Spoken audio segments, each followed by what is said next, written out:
Hey everyone, Mirai here, and welcome to the overview video for my own personal hardware setup. Over the years, people tend to be interested in the hardware that I'm running, and while that is constantly changing, what you're about to see is my current setup. At least for the remainder of 2017. Now, this is just going to be a quick overview video, but there will be additional videos that go more in-depth on the hardware choices I made, the obstacles that I encountered along the way, as well as my honest opinion about and experience with water cooling up to this point. It has been quite the roller coaster, so check those out if you're interested.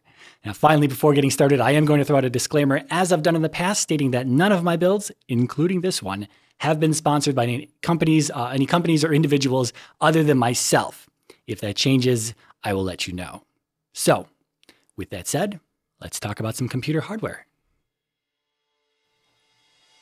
My primary machine is powered by a 10-core Intel 6950X, clocked at a relaxed 4.4 GHz using less than 1.31 volts on the core under load. Now, it's plugged into the ever-so-sexy ASUS Rampage 5 Edition 10 X99 motherboard, a board that was, according to ASUS, specially made to celebrate ROG's 10th anniversary. And I have to say, it's very nice. As for the RAM, I am using 8 8GB modules for a total of 64 GB of G.Skill's newer Trident Z memory. The modules are set to use their XMP profile, which puts them at a speedy 3200 MHz using 14, 14, 14, 34 on the timings. In addition to that, I'm also running two EVGA 1080 Ti for the Win 3 GPUs. Their max stable clock in the core is 2088 MHz, just shy of the infamous 2100 that everyone seems to want, but that's only when I pump them full of voltage. Normally, they bounce around between 2050 and 2076 depending on what's happening in the scene of the game. That's with a small 81 MHz overclock on the core and no extra voltage applied. On the other hand, I was able to throw a 624 MHz increase on the memory, which brings it up to a speedy 12,265 MHz. Now, these GPUs weren't a huge upgrade from my prior setup, but they are certainly a welcomed addition. As for storage, I'm running a Samsung 960 Pro M.2 drive located on the motherboard, which I use for my system drive. I then have 4 Samsung SSDs for recording in projects. That's 3 Pros and 1 Evo hidden around the back side of the case. And then I'm also running 2 more Samsung 960 Pro M.2 drives installed into the new Aqua Computer Cryo M.2 Evo enclosures, which together are running in RAID 0. Personally, I like these enclosures because you can have them light up when the drives inside of them are being read from. Unfortunately, the LEDs are orange and you can't change that color, so they don't exactly match the red, but it's close enough to where I didn't really mind. Finally, all of this is powered by EVGA's 1600 watt P2 power supply. I don't have any pictures of it outside of the case, so this will have to do.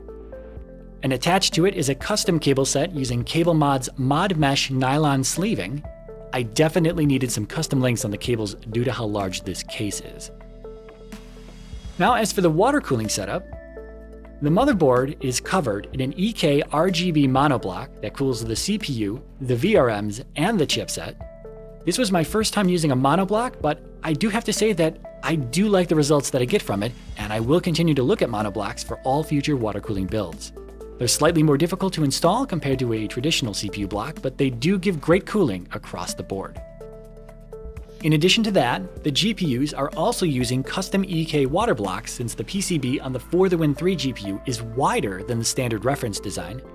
As far as I know, only EK and EVGA directly were offering water blocks for these particular GPUs, and personally, I prefer being able to see inside of the blocks so as to make sure there aren't any air bubbles trapped inside when bleeding the loop. So EK was the definite choice here, seeing as the EVGA block doesn't have a window of any sort.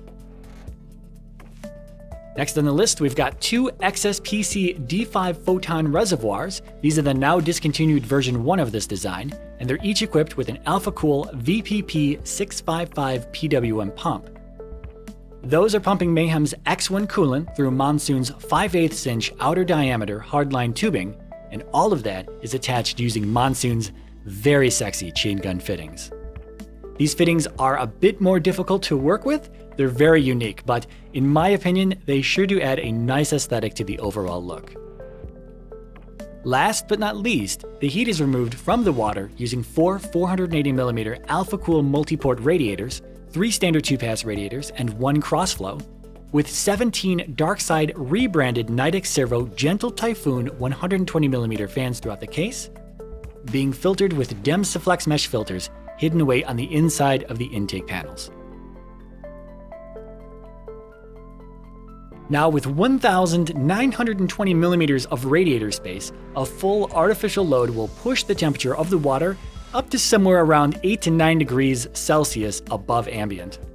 I haven't fully loaded the machine for more than about 30 to 40 minutes, but the water temps seem to normalize in that area.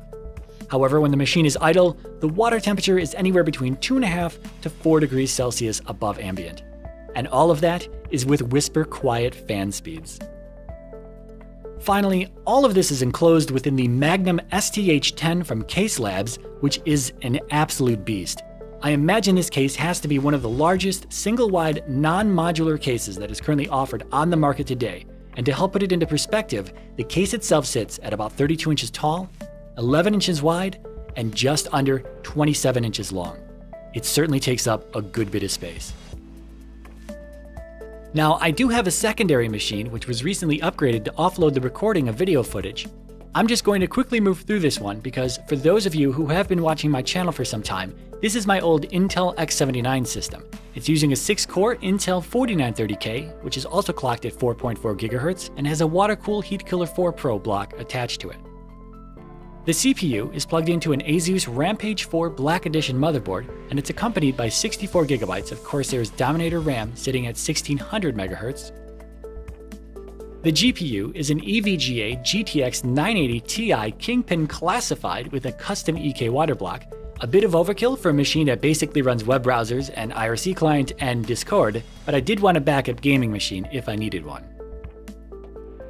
As for the storage, I'm running 2 Samsung 850 EVO SSDs, an Asus Raider PCI Express SSD, and then 4 HG ST DeskStar 5TB hard drives in RAID 10 for a total of just over 9 TB worth of RAID storage. And I'll also mention that the hard drives are being cooled by Watercool's Silent Star Quad. Yes, the magnetic disks are being water-cooled. Earlier this year, I also picked up a Magewell 4K Plus HDMI capture card, which allows me to record in 4K at 60 frames per second. And this is how I've been capturing the majority of my in-game footage. It's incredibly nice to be able to offload the recording process to an entirely different machine, especially at 4K, and especially while multiboxing.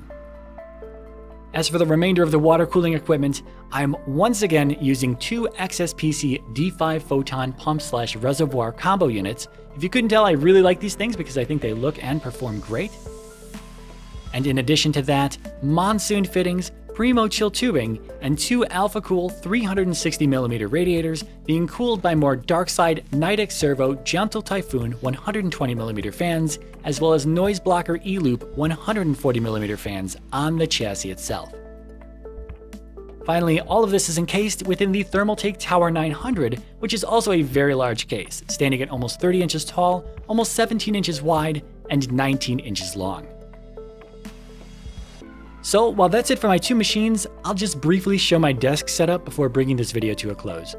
Now the primary machine is plugged into the middle display. That's a Wasabi Mango UHD 420, and it's a 42-inch 4K display with an IPS panel. The secondary machine is plugged into the 2 side monitors, both of which are QNX displays, also IPS panels, and they sit at a resolution of 2560 by 1440, or technically 1440 by 2560 since they are oriented vertically. As you might be able to tell, I'm a big fan of the Korean monitor market on eBay, which is where all of these came from. It can be a bit of a gamble when buying from that market, but so far, it's been good to me. So that's it for my personal setup. If you have any questions, then feel free to post in the comment section below, but for a full detailed breakdown of each build, including any additional videos, please check the video description.